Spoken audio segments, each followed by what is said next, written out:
नमस्कार. Daily cooking या माझ्या यूट्यूब चॅनलमध्ये तुमचे सर्वांचे पुन्हा एकदा स्वागत आहे. तर आज मी स्वयंपाकाला लागले आणि ते पण लगेच उठले होते. तर एक साईडला मी त्यांच्यासाठी पाणी गरम करायला ठेवलं आणि दुसऱ्या साईडला मी वरणासाठी डाळीचं कुकर लावलं आणि लगेच मग मी भाजीची तयारी करून घेत होती. जशी की आज मला बनवायची होती वांग्याची सुकी भाजी. तर त्यासाठी मी टोमॅटो चिरून घेतला, कोथिंबीर चिरून घेतली, कढीपत्ता छान स्वच्छ धुवून घेतला. वांगी मी आधीच चिरून ठेवलेले होते पाण्यामध्ये. आता पाणी तापलं आहे, त्यांना पाणी देते आंघोळीसाठी आणि मी इकडे टिफिन बनवून घेते. आमच्याकडे होम सर्विस आहे, मी टिफिन बनवून देते आणि टिफिन घरापर्यंत नेऊन देता. तर कुकर थंड करायला ठेवलं होतं. लगेच मी भाजीला फोडणी देऊन घेणार आहे. त्याच्यासाठी कढई ठेवली. कढईत 2 चमचे तेल टाकलं. कढीपत्ता टाकला, तेलात तडतडू दिला चांगला. नंतर त्यात टोमॅटो ॲड केले. आता टोमॅटो छान सॉफ्ट होईपर्यंत मी तेलात परतून घेणार आहे. आता टोमॅटो तेलात परतत आहे तर मी इकडे लगेच सुके मसाले काढून घेते. त्या सुके मसाल्यामध्ये 1 चमचा मी लाल मिर्च पावडर, 1 चमचा अंबारी मसाला आणि थोडीशी हळद घेतली होती. मग ते तेलात टाकून एक अर्धा मिनिटभर छान सुका मसाला तेलात परतून घेतला. नंतर कोथिंबीर टाकली आणि मग स्वच्छ असे वांगे धुवून मी कढईत परतण्यासाठी टाकले. आता मी बनवणार होती सुकी वांग्याची भाजी, त्यामुळे यात मी पाणी ॲड करणार नाही आहे.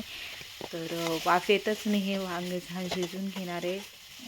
मीठ टाकल्यानंतर परत एकदा मी छान वांगे हलवून घेतले. आता मला वाफेतच हे शिजवून घ्यायचे आहे. तर मग मी याच्यावर झाकण ठेवून देते. वरण चेक करून घेतलं. डाळही छान शिजली होती. तर वरणाला आता मी फोडणी देते. वरणाची फोडणी नेहमीसारखी मी साधीच फोडणी करते. जिरे, मोहरी, कढीपत्ता, कोथिंबीर आणि लसणाची फोडणी मी वरणाला दिली.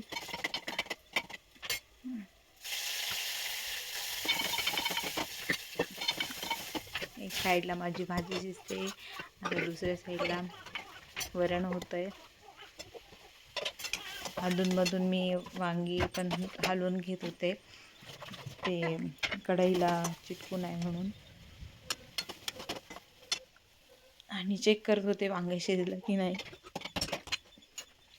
वरणाला छान उकळी आली तर वरण बाजूला काढून ठेवलं आणि आता मी भातासाठी कुकर ठेवलं गॅसवर.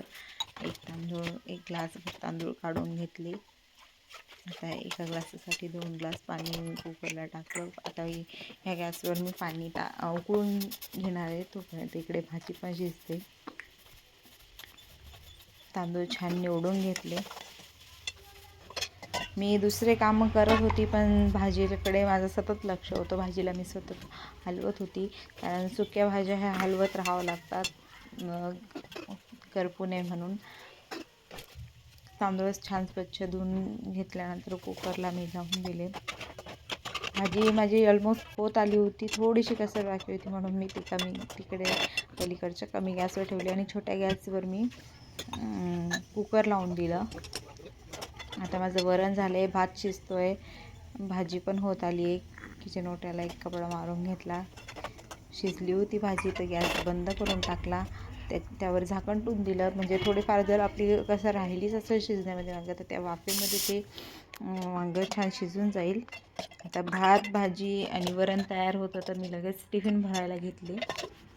टिफिन भरून झाले की मी लगेच इथे चहा घेणार आहे. त्याच्यासाठी मी इकडे एक साईडला चहा ठेवला होता, एक साईडला दूध माझं तापत होतं. तर टिफिन भरण्यात मी इतकी बिझी झाली होती की माझा आज थोडासा चहा उतू गेला.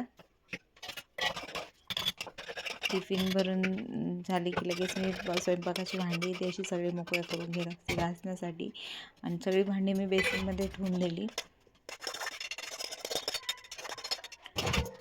आता मी थोड्या वेळ निवांत बसून चहा पिते. आम्ही दोघांसाठी मी इथे चहा गाळून घेतला.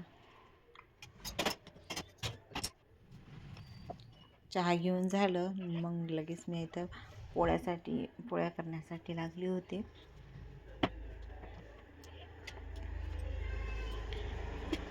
सकाळी सकाळी माझ्याकडे 2च टिफिन असतात, त्यामुळे मला जास्त काही पोळ्या करायच्या नसतात, पटकन होऊन जातात. आणि मग नंतर मी सगळं आवरल्यावरच भांडी कुंडी घासून घेत असते. ते इथे पोळ्या करता करताना भाजीची गाडी आली होती दारावर. तर मग मी बघायला गेली ती भाजीला काही आहे का, आणि यांना सांगितलं की तेवढी तळवरची पोळी बघा म्हणून. त्यांनी पोळी तर भाजली, दिसेल तुम्हाला व्हिडिओमध्ये बघा. त्यांनी पोळी तर भाजली, पण पोळी इतकी करपून ठेवली की मला ती टिफिनला देता येणारच नव्हती. मी ती घरी ठेवून घेतली मग, आणि टिफिनसाठी पोळ्या टाकून दिल्या. अशा प्रकारे आज माझा स्वयंपाक तयार होता. आजच्या टिफिनसाठी मी बनवली होती वांग्याची सुकी भाजी, वरण भात आणि चपाती.